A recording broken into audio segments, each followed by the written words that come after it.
got a guy now who's 42 in Tom Brady, who I don't want to write him off. I don't want to overlook him. But he's getting upset. Right. And we saw last night, he almost threw the helmet. We saw the lip reading, and he was trying to get his receivers to get open, and he doesn't have a guy who commands double coverage. And there were reports he was salty about Antonio Brown being cut, and he didn't do much to try to get Gronk to come back. He made it clear he wasn't in the business of trying to talk guys into unretiring, but they just don't have the weapons.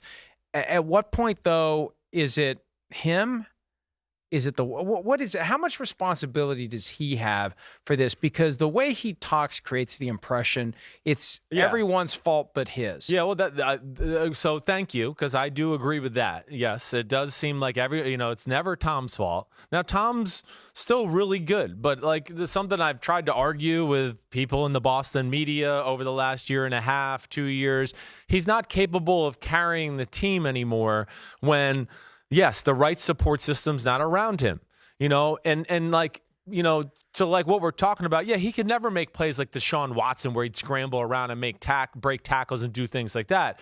But what he could do was stand in the pocket fearlessly, move around the pocket, make unbelievable throws because his arm is special. It's an all-time type of arm he has. And, I think where I just see a little cracks in the armor is some flinchiness in the pocket at times, some unwillingness to want to stand in there and take the hit to make the throw he wants. And that's where I see it a little bit. But to your point, the support system's certainly not there right now. They don't have difference makers. They're not running the ball well. Pass protection's an issue as well. So it's not a great unit, but he's not at the point in his career where he's going to be able to make them overcome it on a weekly basis against certain teams. I can't not wonder what happens after this season. His contract expires. He can go anywhere he wants to go.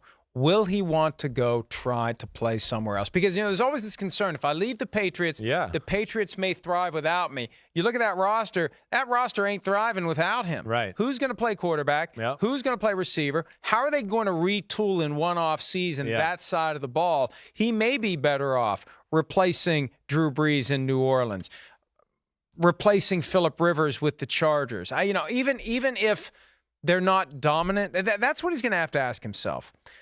How do I feel about my chances to win Super Bowl number 7 next year if they don't get to number 7 this year? Yes, right. Do I feel strongly about it, New England, or do I just keep playing for someone else? Do I just, they went 10 years between winning Super Bowls. He had 10 fruitful and significant seasons without a Super Bowl championship. You don't have to win it every year. Right. And at this age, just to keep playing, to the extent he wants to boost the TB12 brand, just keeping playing is a big deal. And if you're playing for a high-profile team, if you end up with the Saints replacing Drew Brees, if you end up with the Chargers replacing Phillip Rivers, wherever you go is going to become a high-profile team. Yeah. And maybe he'd like to free himself from just that gloom that always hovers over the Patriots because of Bill Belichick. Well, yeah, it's a grind. It certainly is. But he's synonymous with the Patriots. I just can't imagine him going anywhere or playing football for any other football team. And also, would Boston fans turn on him if he left? I don't think so. I mean, they might be mad at him for a year or two, but it's one of those things where he's already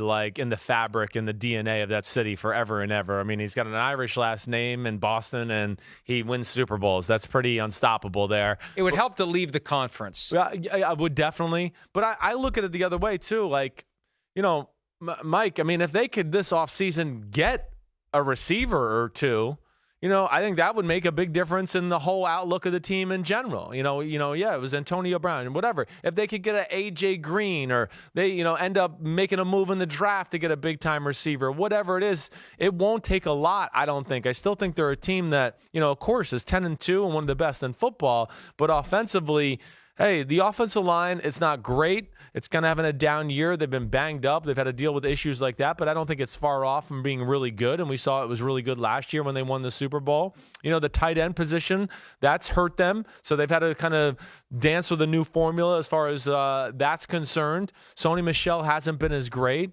And then they need another receiver or weapon to go along with Julian Edelman and N'Keal Harry as he continues to develop, and Mohamed Sanu. That's a threat that can change coverages and change how teams approach them right now. Right now, when you play the Patriots, It's like something I've always said with like Aaron Rodgers or some of those guys. It's like, what are you worried about when you play their offense? Who scares you? Nobody really scares you. If you can take away Julian Edelman over the middle of the field and all those great plays they have designed for him, what else is going to beat you? And I think that's the big question that they got to kind of find the answer to here down the stretch. Hi, I'm Mike Tirico, and thanks for watching. Make sure to hit subscribe for the latest news and highlights from NBC Sports.